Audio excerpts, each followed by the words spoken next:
So, ayan. Ang vlog ko ngayon and ating ko pong ilutan. Ilutan kaya po ikoy ako.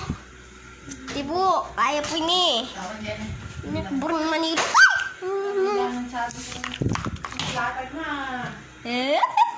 Tamo. Yan. Bantaya po yan. Suwahan niyo pala, idol. Ayari ko ng itang box. Ayan yung box. Puzzling ang skin. Ay, puzzle pala. Tapos, arenere tangkaye. Ano na ka? Ting ulo ng pong ulos. Ay, na. Kuha na lang, tam. Kuha ko na lang, idol. Ilutang kaya kanyan ko.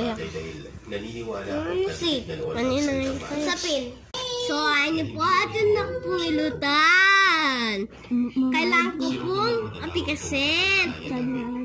Kailangan naman ay sir. Siyempre. Patayin ko yan. Sabihin ko mo kung ba daw. Sige, magsigla ako po.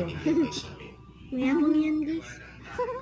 Matanda siya sa amin ng ilang taon, pero dahil nagkasakit ay napilay. Babansin ka naman, baka ka.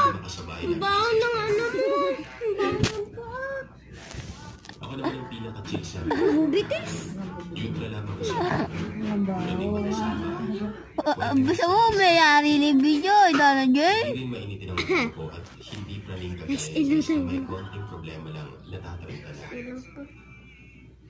Hindi ko ini-encourage yung sarili kong mataranta ng walang pasihan. Dapat kasi pag lalaki, kikinig sa Kuya, masi ko hindi. Hanggang dito na lang ako. Bye-bye.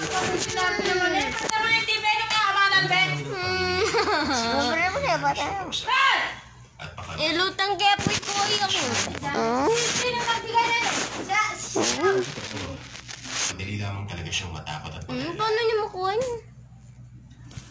Para sa akin, mas nakakapag-isip ako ng maayos ang pagkakataon. Ganya mo buwas, guys. Ang ganya mo kin, guys. Ay, aliya pa pala.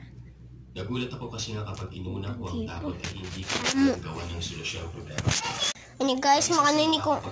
Wala na, tapos na. Makanini ko mga nilot. Lumapit ako sa kanila at tinapik ang kanilang mga Yan. Sa kabinet pa siya lumaan ka na. Ganyan. Hindi naman yung tsura na, nakatsura. Medyo nakaramdam ako ng weird tong pangyayari. Ilutan kaya pa kanya ni Sandra. Hindi, ilutin mo ko. Maingay! Nilapat ko ang pagko sa lupa pero Mayabang yan. nakakagawa ng nasa likod.